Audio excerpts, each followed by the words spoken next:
Hello guys, this is Miss Saidari and Mrs. Mahoney, and today we're going to talk about surface water.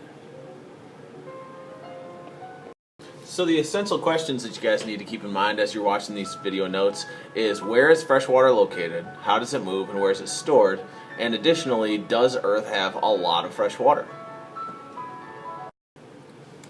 Now fresh water is found in lots of different places, guys, so take a look at this list. Water is found in lakes and reservoirs, swamps and marshes, rivers, ice and snow, atmospheric water, and soil moisture. So we'll talk about those as we continue on with the notes, so be ready. The Earth's water distribution. About 97% of water on Earth is salt water, and only about 3% of water is fresh water. As you can see in this diagram, this large bubble is water in, on, and above the Earth. The smaller bubble there is water that is liquid fresh water. And there's a tiny dot somewhere here that you can't even see, but you can see it down here, is in lakes and reservoirs. That's water that we can actually use. So that's pretty telling, these sizes. Okay, let's take a look at this diagram. On the first column, it's all the water that is found on Earth. And 96.5% it's salt water that is found in ocean. And only this blue area over here represents the Earth's fresh water. Now, if we can take a closer look at this 2.5% of fresh water, 68.6% it is locked in glaciers and ice caps. 30.1% it's located in groundwater. And this little blue area here represents the surface water and other fresh water. As you can see, most of this fresh surface water is locked in ice, and only this little area is available for us to use.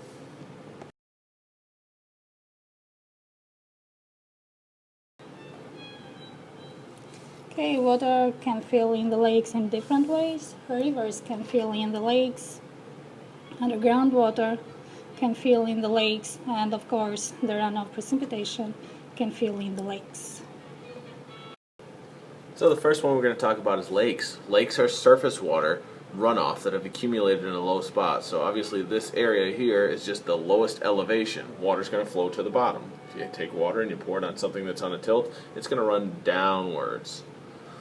Evaporation and outflow, so this water does evaporate to a certain extent, and some of it does flow away down out through another stream or something like that, but the water is entering the lake at a faster rate, which is what allows this to stay as a lake, and water will stay standing there. Another body of water on the surface of the earth is ponds. The difference between lakes and ponds is just their size. So plants, right here, if you see a lot of plants growing, that means they're not very deep, and it's probably going to be considered a pond, not a lake. Swamps. Swamps are a shallow body of water. As you can see it in the picture, plants dominated by trees grows in swamps. Marshes. Marshes are large areas of wetlands and contain low-lying grass. So what we have here, we have lots and lots of water, but it's not very deep water. This water is very shallow. Here you might even be able to walk along the surface. However, it's still considered a body of water. So pay close attention to marshes. Rivers, creeks, and streams are fresh surface water that comes from runoff due to precipitation. So when it rains, the water just flows downwards, gets to the lowest place, and it begins to flow along like this. Rivers flow from higher elevations to lower elevations. Obviously they're going to go downhill. Many of you, I'm sure, have been to the mountains before, and so you can see when you're driving along, going down the hill along the sides of the roads or whatever, these things are going from the tops of the mountains downward. A basin is a surface where water from rain, snow, melting ice, and any other freshwater sources descends into a lake, creek, or river. As you can see it in the picture, the river basin is divided in three parts. upper basins, middle basins, and lower basins.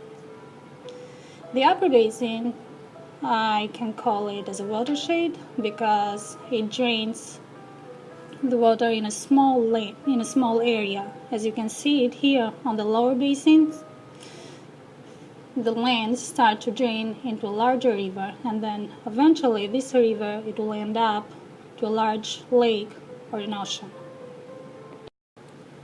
It's also important to notice here, guys, that these basins, right here, the middle basin and the upper basin, there's an area here that is overlapping. Same thing with the lower basin and the middle basin. So to say that you are in one or the other is not necessarily always going to be the case.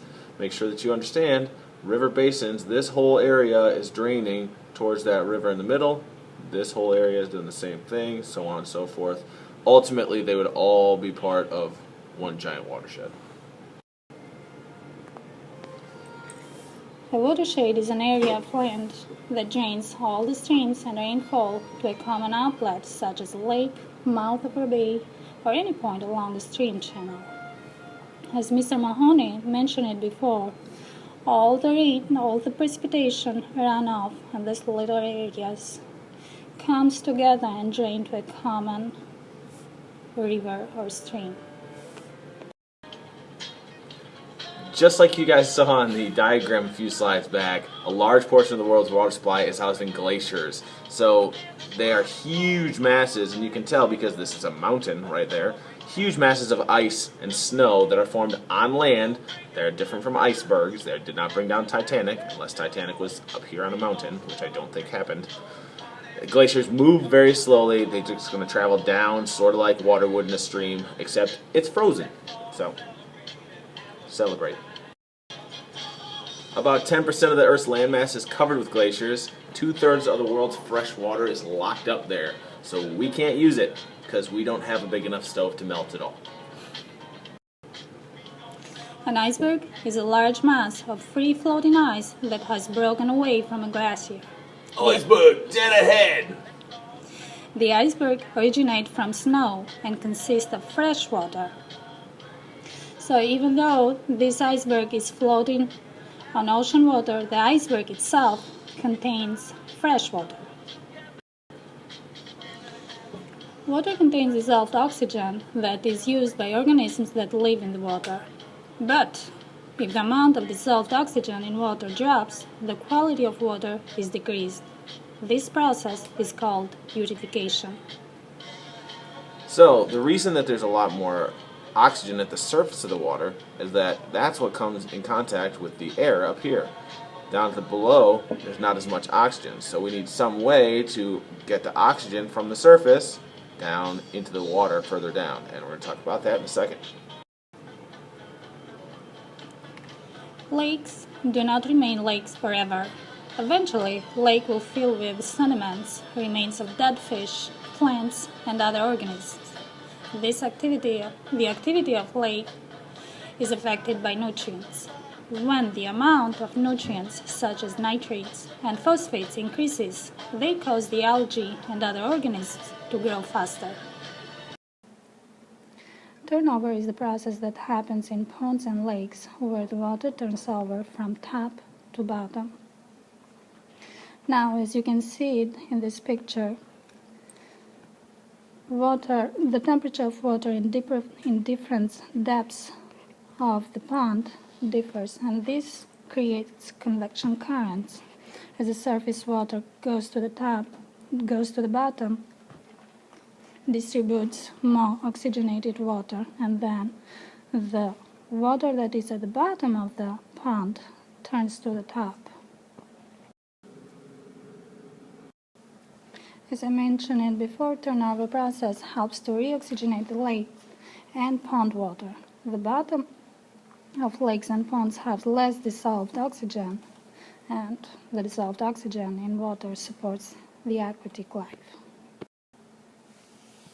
Okay, we can take a closer look at this diagram.